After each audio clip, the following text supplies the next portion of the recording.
Hello students, this is a lecture recording on APA style. APA style is what we'll use in all of my classes, so depending on the class that you're in, you may have a paper or a project that is using some APA style, and this is a resource for you. So why do we use APA? Well, APA stands for American Psychology Association or American Psychological Association, and it is one of the most commonly used formats for social sciences. So psychology, linguistics, sociology, all use APA style. It's essentially a way to write. If you've taken English classes, you probably learned MLA. I forget what MLA stands for, but it's another formatting for writing a paper. And so it's a recognized format that makes it standard across different journals, different publications. So it's easy for people in these scientific fields to read. So many biology, many physics journals, some chemistry journals also use APA format. And so it's a really useful one in the sciences because a lot of sciences use American Psychology Association. So we'll practice it. It's a good way to kind of clearly get your ideas across, to reference the sources that you've used, to make sure that it's written and formatted in a way that if you are looking for something specific, it's pretty easy to find it. And if you have a really long kind of document, you can find the information you're looking for and the sources, and things are cited correctly. So, unless you did original research, which is pretty much not the case for most of my classes, most of the kind of papers and projects, you are discussing other research that you're reading. So you're not actually collecting data. Then you need to cite essentially everything. So this includes basically everything in student papers as you are describing the findings that you learned from a paper. If you're talking about cool results, you're talking about interesting facts that you learned from a book or a research paper, you need to cite all of that. So students are often surprised how much of their papers have in-text citations, but it should probably be almost every single sentence. So read through your papers after you finalize the draft, look for any sentence that doesn't have a citation, and ask yourself, am I talking about research that other people have done? Now, with that being said, you will probably have connection sentences, something like at the end of the paragraph that kind of summarizes what you've just talked about. Let's say I have a sentence summarizing, this was some of the major side effects of Ritalin. In the next paragraph, I will talk about the benefits or some of the positive outcomes for different populations. That kind of sentence where you're just kind of leading between things probably doesn't need a citation, but almost everything else will. So anytime you are paraphrasing, definitely anytime you're quoting, anytime you're talking about any research, any findings from anybody else, you need to be citing that. So that needs to be in your in-text citations and references. So here are some examples of that as you read this sentence. Actually, we can start right here. In most elderly patients, anxiety was much higher before performing a sport or physical activity. So you didn't do this study, right? This isn't data you collected. You read this in a research paper. So you're talking about elderly patients had anxiety before performing sports or physical activity, and this was the author. So this is an in-text citation. So this tells a reader, as they're reading through your paper, that, oh, this fact came from this source. And that lets you then go, okay, I actually want to read that study. I want to know more. I've got to go to your references, and I can find this person, and I can go find this research paper and read the entire thing. So let's go to the next sentence. As well as helping elderly patients' anxiety, exercise can improve the anxiety of adolescents. So this paper was probably focused on adolescents and anxiety, and was exercise useful as a treatment for them? So that is the citation, the in-text citation. We've got a parentheses, we've got a last name, we've got the comma, and then the year that was published. And now we can go and find that in the reference list. So again, you see here another sentence, reducing risk of suicide, depression, anxiety. Exercise has benefits for our health. And this is a really good example sentence where the author, so this actually came from a student paper, where the student took ideas from two different researchers and put them together. So exercise, whether it's an intense long workout or a short non-intensive workout, greatly benefits our health, neurological connections, and balancing hormone levels. So one of these papers might have focused on hormone levels. The other one might have talked about neurological connections. Maybe one was looking at long workouts and the other was looking at short workouts. So they are paraphrasing here. They're putting the ideas together from these two papers they read. So using that critical thinking, putting ideas together, and then writing this sentence. But that information came from these two sources. So that's an example. And I'll show how to do this in just a few minutes. But this gives you an idea of how much of your paper should have in-text citations. As you're going through your paper, you should see a lot of these parentheses and authors and years in there. So let's continue on. APA really helps readers follow your ideas. As you saw in that last example, it lets you see where your ideas are coming from, so you can check the sources, check if maybe you've missed something. So a peer reviewer would like to see the sources to see, oh, are you missing an author that you should have understood and read when talking about this subject? So if you're talking about heroism, there's a couple critical people that you should probably be talking about who research that subject. If you're missing one of them, they might wonder why. So also this standardization leads to less confusion. So if you have a standard way to write a paper, you've got your introduction, well, abstract, introduction, methods, results, discussion, and conclusion, and references. It makes it easy for someone looking at that paper to know where they might find things. If I want to know, well, how did you do this? What methods did you use? I can go to your methods section. If you've not written it in that standardized way, I might have to hunt and search for that. So it just makes it easy for everybody who's interacting with your paper. It also allows us to look at your sources really easily. So it may be because I've been trained on APA more than MLA, but I do think it's a lot easier to locate sources this way. As you're reading through a paper, MLA has like the, oh goodness, what is it called? The little numbers and then footnotes to point to the different sources. I think it's a little easier as you're reading through to say, oh, that's this author, that's this author, that's this author. And if you care, if you want to read that author, you can go, okay, this is the author, flip to the reference page, find that. But again, that might just be because I have more experience with it. So this is the purpose of APA. In a lot of sciences, we use this standardized format, and it really helps for these standardized to have this standardized format. If you're sending your paper into a journal, if you're reading a journal article from this journal versus this journal, that format is pretty much the same. It makes it a lot easier to quickly and easily understand what's going on. These are some general specific rules about APA formatting. Make sure that you check your word processor program so it's got these programmed in as you're writing your paper, or like highlight everything and make these changes. So that includes Microsoft Word, that includes things like Google Docs, Pages, whatever it might be. Make sure these are the settings. So it should all be double spaced. So everything is double spaced in the whole thing. There should be 1-inch margins on all sides, so top, sides, bottom. Also should be 12-point Times New Roman font or another serif font. So what I mean by a serif font is it should have little tails. I've got some examples in a moment to show you that. And then you should only have one double space between paragraphs. So you type your paragraph out, you hit enter one time. You don't hit it twice, so it's all just straight double spaced. And I'll show some examples of that as well. So first, here are some examples of Times New Roman or other serif font. So this is Times New Roman right here. You're probably pretty familiar with it. It's a serif font. You can see these little tails. Hopefully on your screen you can see the tails at the bottom of the F, the T, the N. This is Liberation Serif, so it's an open source serif font that it's essentially like Times New Roman. It has tails on the text as well. And you can see up here, this is a sans serif font. So actually on the slides, I'm using an Arial font. And the only thing with the tail is this T. So it is a sans serif font. This is a serif font. For APA, we want a serif font like this. So make sure you're using a serif font. If you're writing a lot of papers like me, I actually really prefer Garamond as a font.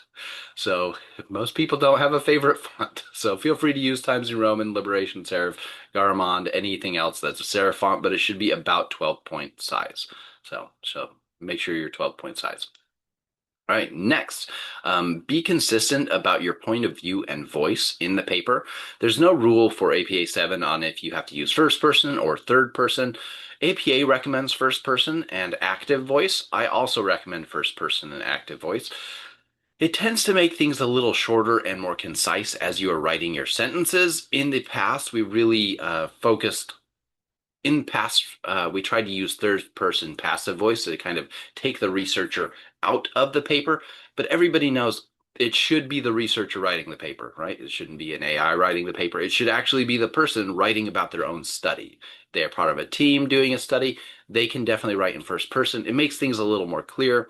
And essentially, it avoids ambiguity. It makes it less confusing on what happened. If you look at examples of sentences that we'll show in a couple minutes, it just makes it a little more clear and straightforward. Some journals don't allow first person. So if you go forward in your career, do be aware of that. But APA says first person or third person is fine. Just make sure you stay in that same. If you start with third person, continue with third person in your whole project. If you start in first person, continue in first person in your whole project. You're not going to get graded down if you're in third person versus first person, but make sure you're not switching between them. That's what you would get graded down on. All right, so with that, a lot of people do overuse passive voice. So active voice does make it more direct and clear and concise. I've got some examples up here. So first person active voice are things like, I will describe the research on heroism. Or if you're with a team, we will examine the literature on heroism. Third person passive voice tries to take that researcher out of it, make it seem more, it was kind of the thing in academia to try and make it so the researcher was removed from the process. So this science was happening without any persons interfering with it. So the research on heroism will be described. Depending on the kind of sentence you're talking about, if you're mentioning methods, um, heroism was measured using the Claremont, or heroism was measured using the heroism scale. Participants were brought to a room, given a survey. See, it's a little more lengthy and makes you kind of in your mind twist things around to understand what was going on here. I could instead say, I brought the participants to a room, gave them a survey using the heroism scale. A little quicker, a little more direct. So that's why APA recommends first person now. So, but you'll still find a lot of papers that are written in third person passive voice because that's kind of how people were trained for many, many years. So verb tense, make sure you're consistent. This is something I'm terrible with, but do try. With that, you can use the Writing Center on campus. If you're like, hey, I want to check my verb tense, or I want you to check my whole paper, they can do that. Give them a couple days in advance. If it is the day of the assignment, and it is about 30 minutes till it's due, they're not going to get back to you. Plus, it's usually due at about midnight, so they're definitely not going to be getting back to you. But if you give it to them 2 or 3 days in advance, they're going to give you some feedback, and you can edit your paper to be a lot better. So shifts in verb tense confuse the reader, so going from like present tense to past tense. For most of my assignments in most of my classes, past tense is essentially what you should stay in the entire time you are writing your paper.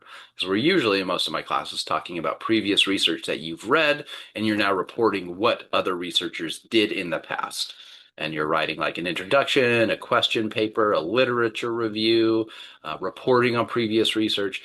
All of that would be past tense. So don't switch it around. Here's a good guide. You can use present perfect for most of my papers, but honestly, I don't know how to do that. So just use past tense. If you know how to use present perfect, I'll have to figure it out as I review your paper.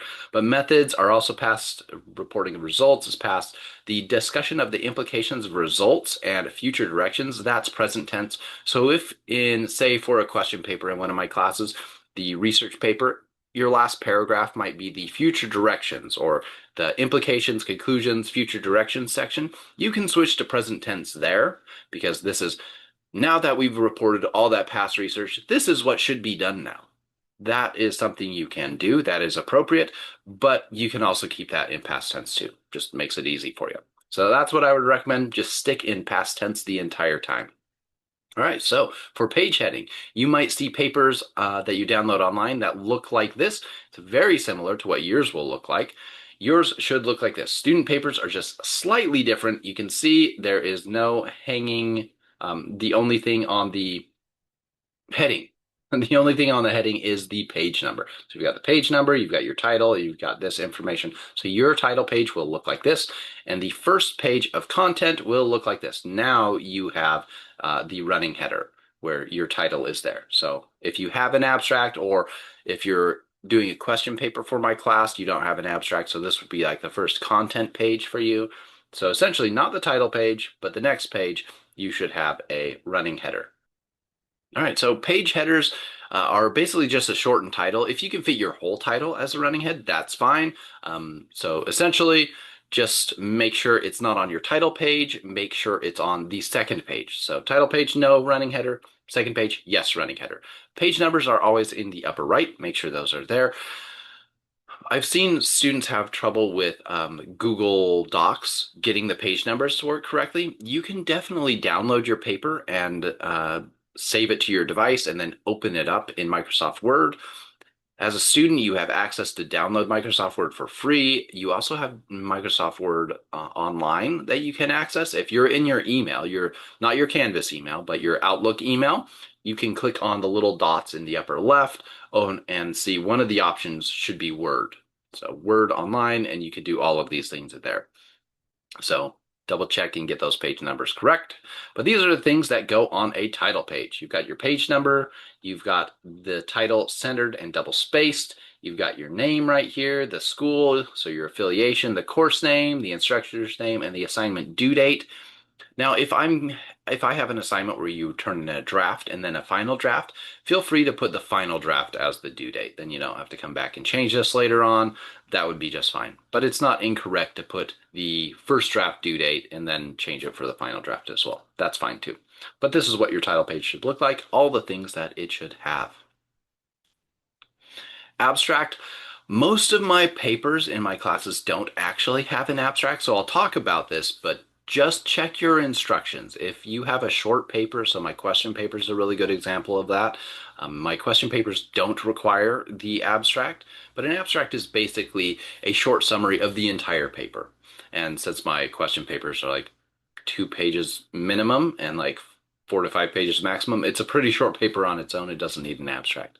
But the abstract is a summary of your entire paper. You have centered in bold abstract in the top middle. Then you have it totally left aligned, and it's 150 to 250 words, and it's a whole overview of the entire paper. So this is something that, as we read research, was useful to you, reading the abstract saying, oh, would this paper be useful for me to read to understand or learn about this topic?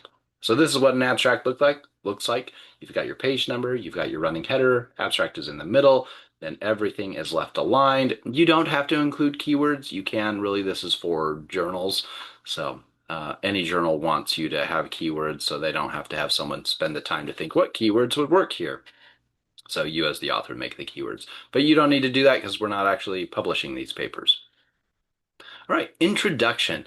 For question papers, essentially your entire paper is the introduction. So in a scientific paper, the introduction is where you talk about previous research. It's where you say, this is what other researchers have done. This is what brings us to our question and what we want to study. That's essentially all you're doing in the question papers. If you have a literature review assigned, a literature review is, again, essentially an entire introduction. It's a long introduction where you're talking about all of the literature that you could find on this topic and explaining it in depth. So this is pretty much the entirety of your paper. So you present the topic, what you're going to discuss, overview of the research paper, the paper you are writing, that might be your first paragraph. And then it's essentially a long introduction. You've got different sections talking about different topics related to your primary topic. And so that is your introduction. You're introducing the whole field of science that you learned about. So if you're doing a question paper, you have your 3 references. You're introducing, this is everything I've learned about this topic. You're talking about subjects. You're not saying this is study 1, then this is study 2. You're saying, this is what I learned from both study 1 and study 2.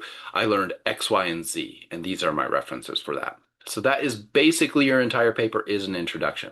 Now I will talk about the other sections of a paper, but for most of my assignments, essentially you're writing an introduction. So this would be the example of your 3rd page if you did have an abstract. But again, for most of my classes, you don't. Some classes you do, but for most of my classes, you don't. If you're in a research methods class or something named like that, you probably have an abstract.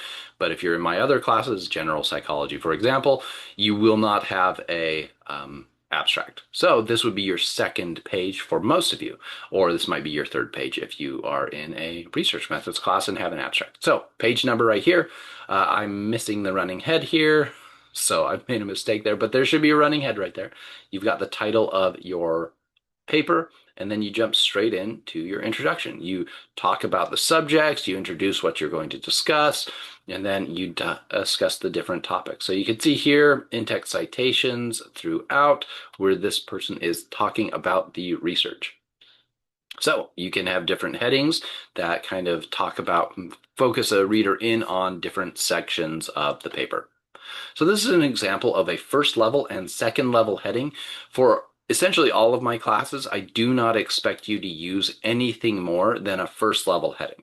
So a first level heading, as an example, if we're talking about Ritalin, side effects and positives of Ritalin, you might have one section that's side effects of Ritalin. And then later on down the paper, populations benefited by Ritalin as a first level heading. Maybe under side effects, there might be a second level heading. So side effects of Ritalin, second level heading could be something like physiological side effects. So maybe you talk about, oh, well, hey, Ritalin can have a effect of stunting growth. It might decrease appetite. That might be a physiological side effect. Maybe you have a section on neurological side effects. So what exactly in the brain is happening and how it might change things in a way that could be perceived as a side effect. So that would be another second level heading under this one. So if you're thinking about an outline, this is like the main point. So like point one, and then this is like 1A. And then the next second level heading is 2A. So still under the main one. And then the populations benefited by Ritalin, another first level heading, would be point 2 on that outline. So in an example of pro-social behavior paper, you might have one heading on pro-social behavior, then there's a subheading on volunteering, then a subheading on heroism or altruism, something like that. So that is how you use headings. I don't expect any of my classes to use anything more than this first level heading. You probably don't need to get into second level headings in my short papers. If you have a longer paper, it might be useful, but really just worry about these first level headings. So here is an example of what the whole paper might look like, right? You have your title page, and then you have for a question paper, which has a minimum of 2 pages. This might be pages 2 and 3 of written content, and then you would have a reference page. So hopefully this gives you a good sense of what APA format looks like. You can see there's a 1-inch margin up over here, 1-inch margin here. I kind of clipped it, but there should be a 1-inch margin here. I just cropped that image. And then you can see in between this paragraph, there's no bigger space than there is right here. So they just clicked enter once, they didn't click enter twice. So that is what I mean by not an extra double space. This is just simply the same spacing right here as there is right here. So that is the format of the papers. So with that, I do have some rules on heading levels right here. This is what they look like. So if you're using first level heading, should be centered, bold, title case. Second level heading looks like this. Do not worry about third, fourth, and fifth level headings. Papers in my class are not long enough to worry about that much delineation in heading levels. But it's here for you if you want to use this as a resource in the future. Maybe in another class you do have a longer paper and you're like, what in the world is a third level heading? Here you go. It's under, again, it's like an outline. So it'd be, this is point 1, point 1A, point 1A1. So it's under this one, under this one, under this one. All right, so there's an example. This is first level heading in the text. This is second level heading in the text. All right, so in-text citations. This is a big part, I think, to pay attention to. Again, you as a student need to be citing basically everything. Almost every single sentence is going to have a citation, so you must cite direct quotes. Definitely cite direct quotes, but you also do need to cite paraphrasing. This is something that students might not be used to from other classes. So direct quotes. The big difference here when you're citing direct quotes, you need to have the page number in the text. For paraphrasing, you need to put it into your own words, and that's hopefully your entire paper is you in your own words describing what you learned from the previous researchers. So the entire paper that you're doing is probably paraphrased. And you might have 1 or 2 direct quotes that are very specific definitions maybe, or the way they said this was just perfect, you can't make it any better. Probably don't use any long quotes, but like a sentence and maybe 2 sentences are really useful, especially in my short papers. Using big block quotes doesn't make any sense. Please don't use them at all. But yeah, you need to cite direct quotes and paraphrasing. So always, no matter if it's a quote or a paraphrase, you always use the year that the article was published in as well, and the first author's last name. Technically, in APA format, if you have a paragraph where you're describing one researcher, so you're describing maybe their study, their findings, and you just keep talking about the same paper, technically you don't need to use that in-text citation the second time that you are talking about it, but only if it's clear from sentence 1 to 2 that this is still the same paper you're talking about. So my recommendation is just do it anyway. Just put that in-text citation in there anyway. Technically, in APA, you can put it at the beginning, that first sentence, and if it's clear you're still talking about that same paper, then you put it at the last sentence. That is correct APA format. So first sentence and last sentence that you're talking about it, but only if it's clear that this is still the same paper. But I'd recommend, because students do sometimes mess that up, just put it in every sentence. So it's not wrong, it's just you've got more in-text citations. So please just put it in every sentence, even though technically APA, you don't have to.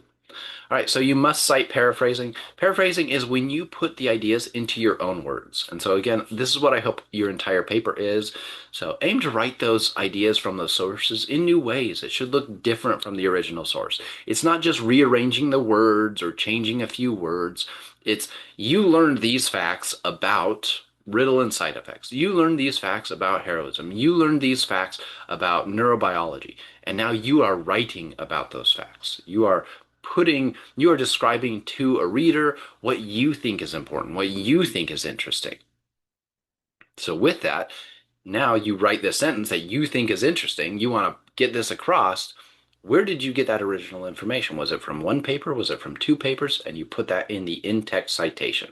So it's not just rearranging the sentences and removing or changing a few words. So you're restating the material entirely in your own words, describing what you learned. Don't patch write. That's this last point here. Patch writing is changing just a few words, swapping out a phrase. That's called patch writing, and it's still a form of plagiarism because you're taking what they wrote and you're just switching a couple words out. That's not actually writing it in your own words. You're still using their same ideas and you're trying to pass it off as your idea. That is academic dishonesty. So here is an example of how to do a paraphrase citation.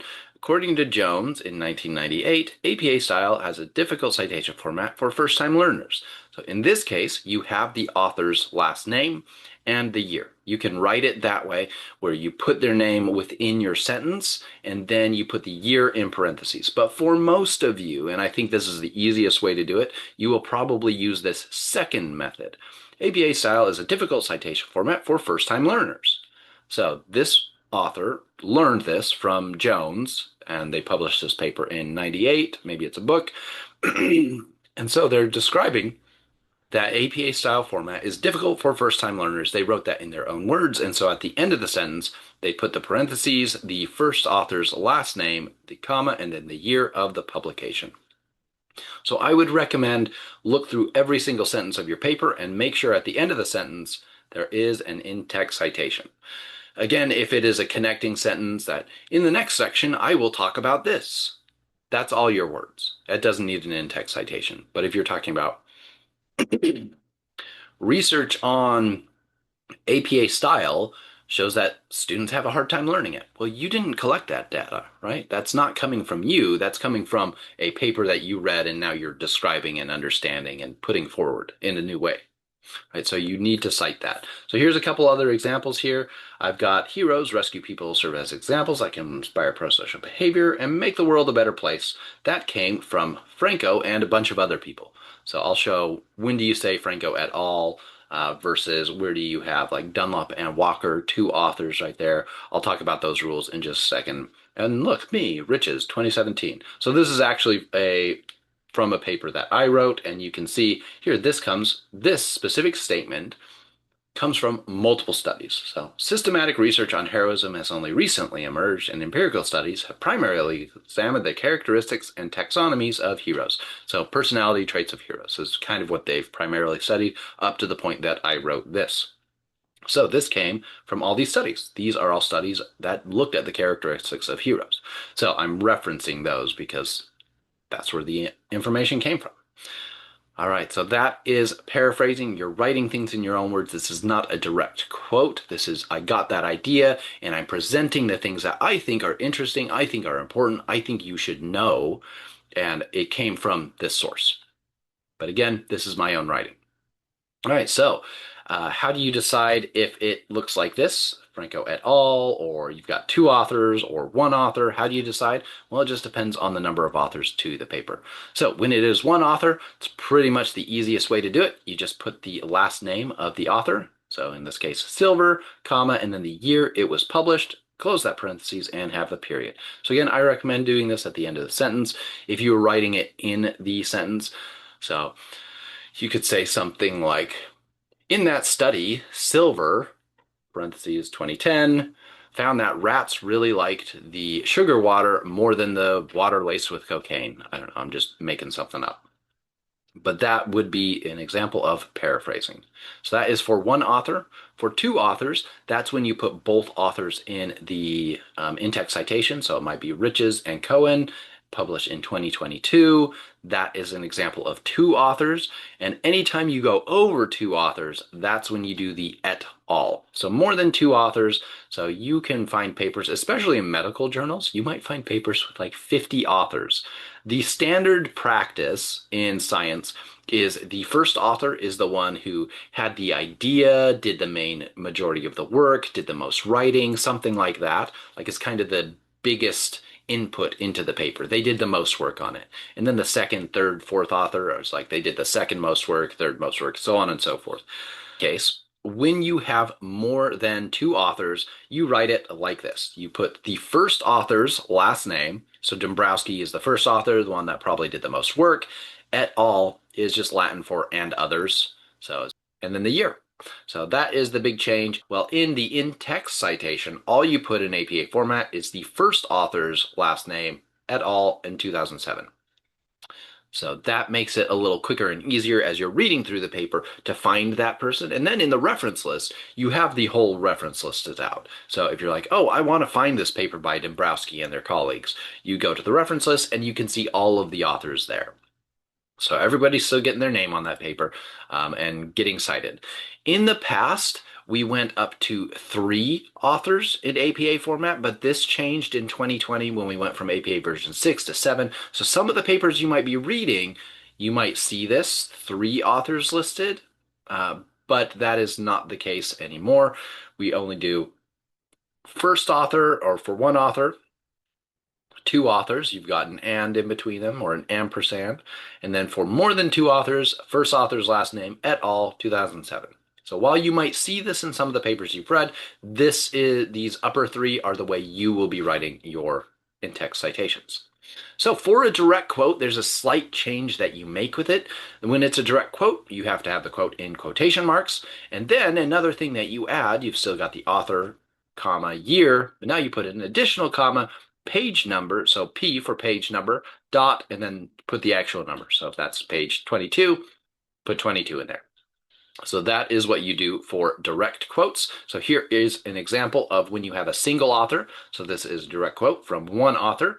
You close the quote, parentheses, first author, well, the only author's last name, year, page number, then close the parentheses, period. 2 authors looks really similar. We've got the 2 authors with the ampersand between them, the year, then the page number. And just as a reminder, this right here is Arial text. This is not Times New Roman, so make sure that is correct in your formatting of your paper. But yeah, you've got the page number here, the quotation marks. For more than 2 authors, same thing as, for more than 2 authors, you do the same thing of first author's last name, et al., the year, and again, the page number. So you need the quotation marks and the page number. That is the big difference between paraphrased in-text citations and direct quote in-text citations.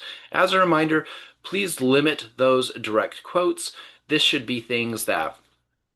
Direct quotes should be things that you just can't think of a better way to say it in your own words. It doesn't fit with your flow. Maybe it's one thing that works really well as a direct quote is a definition of something.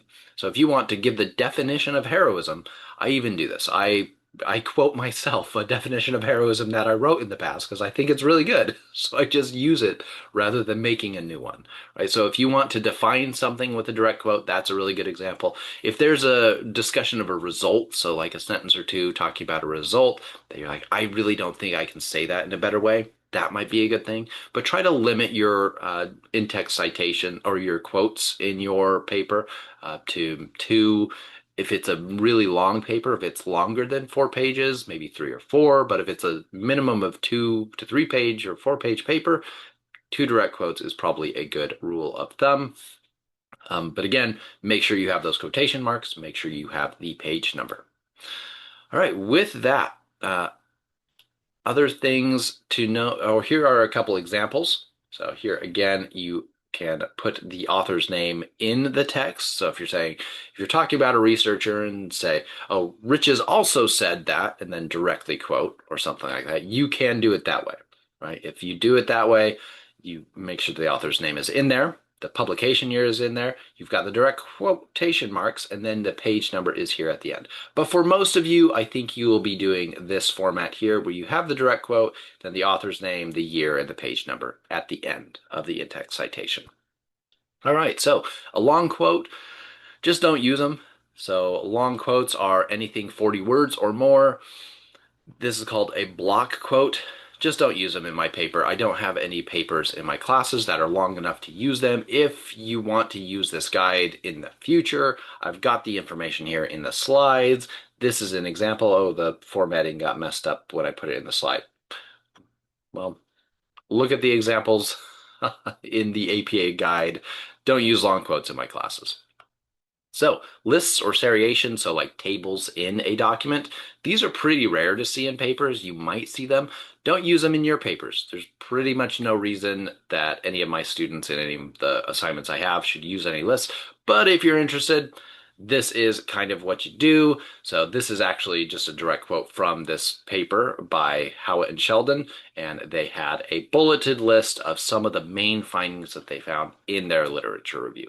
Made sense for their paper. Most papers don't have this. You can describe this all in a paragraph form as well. So, reference list. This is another key part to make sure you're getting right.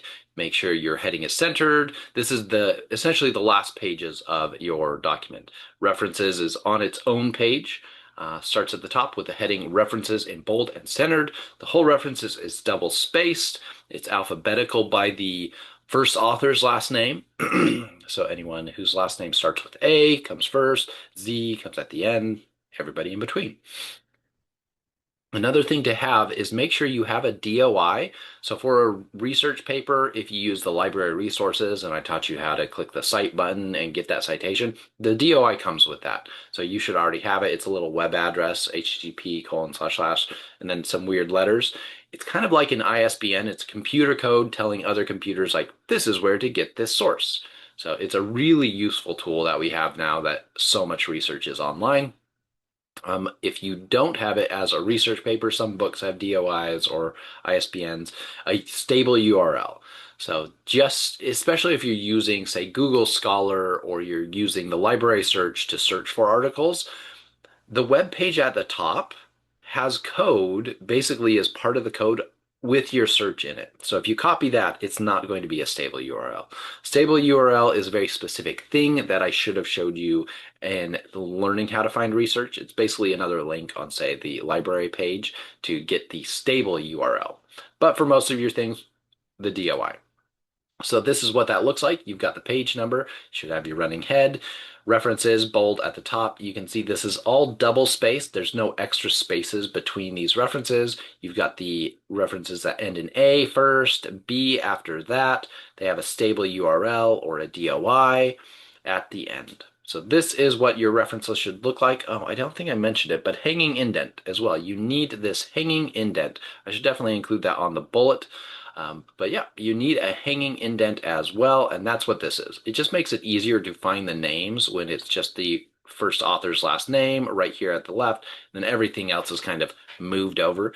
You can tell Word, Pages, Google Docs, you can tell it to give you a hanging indent, but it's different for each one of those. So just look up how to do that in the word processor you're using. If you don't care to format it that way, another trick you can do is put your cursor right over here and click tab. Just tab it over for those. And now it looks like a hanging indent, even though the computer is formatting. It's not programmed as a hanging indent. It looks the same. So first line is all the way at the left. Next line's tabbed over. Next reference all the way to the left, tabbed over, that kind of thing. So that's one kind of easy way you can do it. And you don't have to worry about how your word processor program does it, because I don't want to teach you all the ways to do hanging indents. Just use tab or look it up. All right, so you can use reference generation software. So I use Mendeley to take notes on all my research articles, and then it can actually spit out a reference list. There are web pages that you can say, these are my research papers, these are their titles and things like that, and it will spit out a reference list. Oftentimes they make errors. A lot of them are still, even now, we're 5 years out from APA version 7. Some of them are still running on APA version 6 because nobody's updated the website. So double check that you have it correct. Double check Purdue OWL suggestions and the APA manual for correct in-text citations. Probably your best go-to is the library search for articles. So if you didn't save your reference in correct APA format, go and research it in our school's library things. Click the little cite button when you find it, and that is incorrect APA version 7. So it should have the DOI. That's probably the easiest way to do it. But you can also check Purdue Online Writing Lab is Purdue OWL. If you're citing, say, something that I didn't give you an example of, you can search for it there. So this is an example of how to cite a journal article. You've got the author's names, the year, title of the article, the title of the journal, and that is italicized. The volume number, issue number is no longer italicized, pages, and then the DOI. That is how to format a journal article. So for most of my assignments, you will definitely be using this. Again, to get that all right, the library search does it for you. But if you pulled it, you can pull this from the first page of an article, like the first 2 or 3 pages usually has all of this information, what the journal is, what the author's name is, what the title is, the issue number. The DOI is usually on there on page 1, 2, or 3. Sometimes the DOI might be put at the very end of the paper or like the very bottom of the page. Just depends on the journal. But you can find it all and format it yourself. That's what the journal article looks like. For a book, some of you will use books. You've got the author or authors, the year it was written. The title in this case is italicized. The publisher's name is not italicized. And then the DOI if it is available. So that's for a book. And then for a group, organization, or website. So when I say use a reputable website, like the APA's website would be the group name, American Psychology Association, comma, the year, and then the month that you accessed it, the title of the page, the site's name, the URL to that page. So that is the most common references that students use. So again, the main one would be journal articles. Next, books, websites.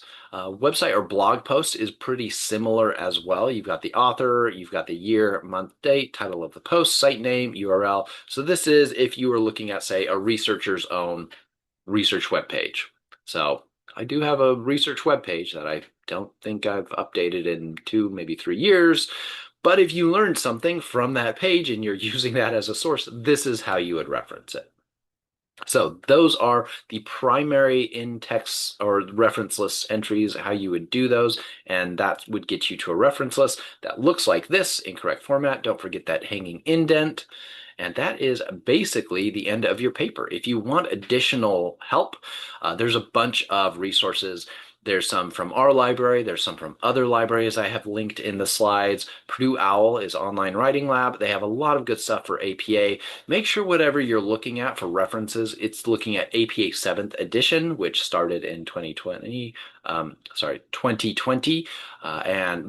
different websites haven't been updated since then. So just make sure. So there's some good links here. Use those. This is an example student paper with correct formatting all throughout. It's got like little annotated notes of don't forget this, that kind of thing.